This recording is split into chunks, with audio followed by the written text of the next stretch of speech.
Thank you. That's really helpful, Shane and Emma. So the last question is around hypertrophic cardiomyopathy and atrial fibrillation, but there may be some obviously similarities to other types of cardiomyopathy and with or without atrial fibrillation. So they've said that initially when they start to walk and they're doing their warm up and they're getting into their actual walking, it's quite difficult to start with, but as they get into the stride of walking, it becomes easier. And they've asked a question whether taking the beta blocker medication could be influencing that difficulty early on. And you talked earlier about sort of heart rates and stunting with beta blocker therapy.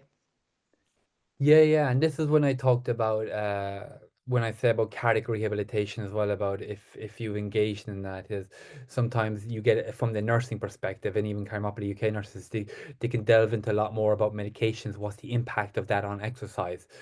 But yes, it's beta blocker in its most simplest terms. It can has multiple benefits, but it can just potentially reduce your heart rate.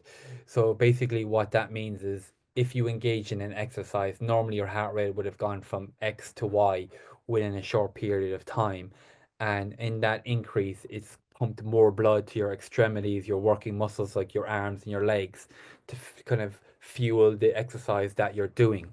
But now with the beta blocker, it's just basically slow down that response.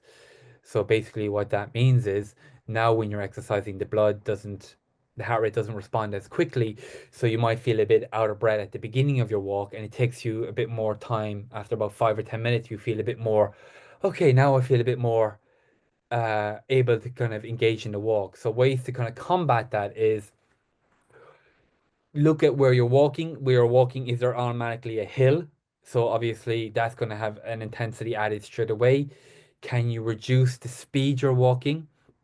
I know it might sound a bit silly in the sense that you're already walking slow enough, but before you engage in that upper level, and that's kind of ways to kind of modify that a little bit. It's just to start off easier exercising, even if around the house, if you're kind of pottering around the house doing a bit of activity before you leave, that also acts as a warm up.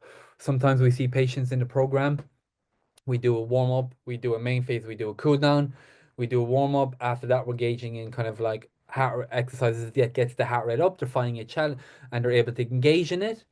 But at home, they might tell me a scenario, might be watching TV, and now all of a sudden they have to go upstairs and they're feeling out of breath, even though that exercise going upstairs is much easier than what they've done in the class.